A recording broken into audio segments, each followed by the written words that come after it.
Tsohon shugaban Philippines wato Rodrigo Duterte yana fuskantar shari'a daga kotun ƙasa da ƙasa ta ICC bisa zargin laifin aikata yaƙi da bil'adama. Wannan yana da nasaba da yaƙi da miyagun ƙwayoyi da ya jagoranta a shekarar 2016 zuwa 2022 wanda ya yi sanadiyyar dubban mutane suka mutu kuma galibinsu wanda suka fito daga unguwar talakawa. Iyalan waɗanda suka rasa rayuwarsu a lokacin sun ta neman adalci, suna ta abubuwa na neman adalci da zuwa kotu da suwaye, amma dai duk ba nasara. Amma dai a yanzu kama shi Duterte da kuma tura shi Netherlands na ƙara ne da fata kuma daga muryoyi da fata na mutanen da suka daɗe suna kuka akan rashin 'yan uwansu. Duk da shi Duterte ya yi aiki a ICC kuma ya fita a shekarar 2019. Kotun tana da ikon ta bincike shi akan laifukan da ya aikata kafin wancan lokacin. Wannan shari'ar tana da tasiri sosai ba ma ga iya Philippines ba, ga duniya ma baki ɗaya wajen kare haƙƙin ɗan adam da kuma ladabtar da shugabanni wanda suke aiki da ƙarfi ba bisa ƙa'ida ba.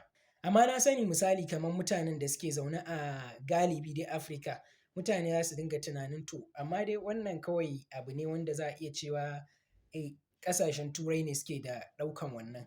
Amma yawanci ƙasashen Afirka, musamman ni zan yi magana ne akan inda ni na sani, Najeriya, in kana kansila ma da yawanci ko kansila kake, in dai ka taɓa yin kansila to ka ma wuce ma kamu saboda rashin doka da wannan ɗin. Kuma yawanci abin da yake janyo wannan abun yana da nasaba ne ga irin rashin haɗin kan mutanen ƙasan. Saboda duk da dai ba iya laifinmu ba ne to amma galibi dai rashin haɗin kanmu ne.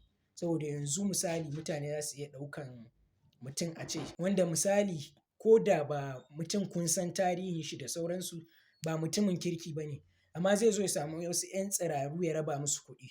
Su kuma ba za su yi la'akari da irin tarihin shi ba, kawai su dai abin da ya ɗauka ya ba su shi suke wannan, ba sa tunanin makomar ƙasan a nan gaba.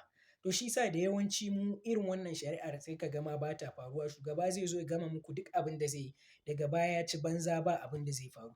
To gaskiya sai mun gyara wannan abun, mun cire son kuɗi mu kuma sa gaskiya, mu sa in dai al'umma, a ci gaban al'umma ake nema, ba wai kawai a'a mu idan muka samu shi kenan ba. To ina ga dai gaskiya in dai aka ce za a haɗe kai a haka, ba za a duba me mutum zai bayar ba, kawai za a duba capacity shi ne, irin abubuwan da ya yi a cikin al'umma na tarihi. To da yawa ba za a samu wannan ba. Don haka ko biye wa mawaƙa marasa kishin ƙasa, kawai su kishin aljihunsu suke, to duk wannan yana daga cikin abubuwan da suke sa mu koma baya, mu dinga ganin ana adalci a wasu ƙasashen amma ban da namu. Me ra'ayinku game da wannan?